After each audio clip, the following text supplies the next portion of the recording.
বৃহস্পতিবার বিকেলে অমরপুরের সাংবাদিক প্রদীপ দেবনাথের কফিনবন্দি নিথর দেহ অমরপুরে নিয়ে আসা হয়। অমরপুর প্রেস ক্লাবের অন্যতম সদস্য এবং রাজ্যের প্রভাতী সংবাদপত্রের সাংবাদিক প্রদীপ দেবনাথের অকাল প্রয়াণে অমরপুরের সাংবাদিক মহল গভীরভাবে শোকাহত। চক্ষু চিকিৎসার জন্য নেপালে যাওয়ার পথে শিলিগুড়ি রেল স্টেশনে হঠাৎ অসুস্থ হয়ে পড়ে সাংবাদিক প্রদীপ দেবনাথ। পরবর্তী সময় প্রদীপকে শিলিগুড়ির একটি মেডিকেল কলেজে ভর্তি করায়। মঙ্গলবার সকাল 7টা নাগাদ শিলিগুড়ি মেডিকেল কলেজে চিকিৎসাধীন অবস্থায় তার মৃত্যু সংবাদ আমাদের স্তব্ধ করে দিয়েছে। প্রদীপ দেবনাথ একজন সাহসী এবং দায়িত্বশীল সাংবাদিক হিসেবে সর্বদা সত্য ও ন্যায়ের পক্ষে কলম ধরেছেন। তার এই অকস্মাৎ প্রয়াণে সাংবাদিক মহল এবং সমাজে এক অপূরণীয় শূন্যতা সৃষ্টি হলো।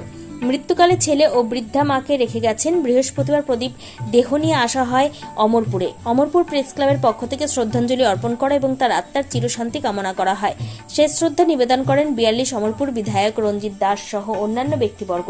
পরবর্তী সময় তার বাক্সবন্দি কফিন নিয়ে যাওয়া হয় প্রদীপ দেবনাথের নিজ বাসভবনে।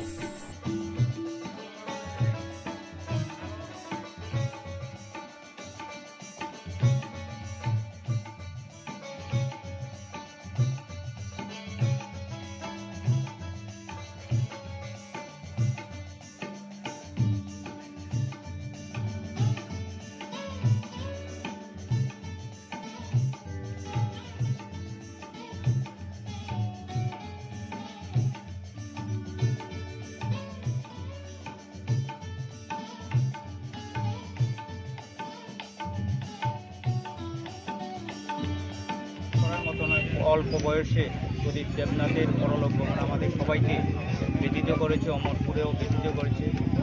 সব সময় নিষ্ঠার সঙ্গে সংবাদ পরিবেশন করার সে একটা অমরপুরের গৌরব রেখেছে। তার এই অকাল মৃত্যুতে আমরা সকলে তার পরিবার পরিজনের সঙ্গে সমবেদিত। আমি ওর আত্মার সদ্গতি কামনা করি এবং তাদের সুখ ও সমৃদ্ধ পরিবারের প্রতি সমবেদনা করি।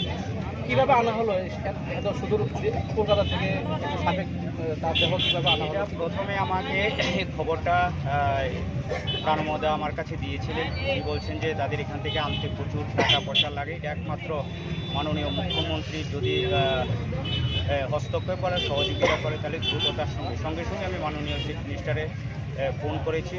সঙ্গে সঙ্গে উনি টিঙ্কু রায়কে এই বিষয়টা দেখার জন্য বলেছেন এবং মাননীয় মন্ত্রী টিঙ্কু রায় মহাশয় আমার সঙ্গে ফোন করে বলছে তাদের বাড়ির পক্ষ থেকে কেউ দ্রুত কোনো অ্যাপ্লিকেশান ডিএমের কাছে নাহলে ডাইরেক্টরের কাছে দেওয়া হয় এবং সেই মতে প্রেস ক্লাবের যারা রয়েছে এবং বিশেষভাবে অমরপুর থেকে অমরপুরে আমাদের অমরপুরের প্রেস ক্লাবের সম্পাদক প্রাণমশা মহাশয়, তিনিও আগরতলা উদ্যোগে কথা বলেন এবং যথাসম্ভব যারা প্রেস ক্লাবের সদস্যরা রয়েছে তারা টাইম মতো সেগুলো দেওয়াতে সেগুলো এবং ডিএম লেভেলে সেগুলো পাঠানো হয়েছে এবং আপনাদের সকলের তৎপরতা অতি দ্রুততার সঙ্গে আমাদের এই মরদেহ এসে পৌঁছেছে এবং তাদের পরিজনরা একটা উৎকণ্ঠার মধ্যে ছিলেন যে তাদের সন্তানকে বা স্ত্রী রয়েছে এবং তার সন্তান রয়েছে তার পিতাকে এবং স্বামীকে দেখার জন্য।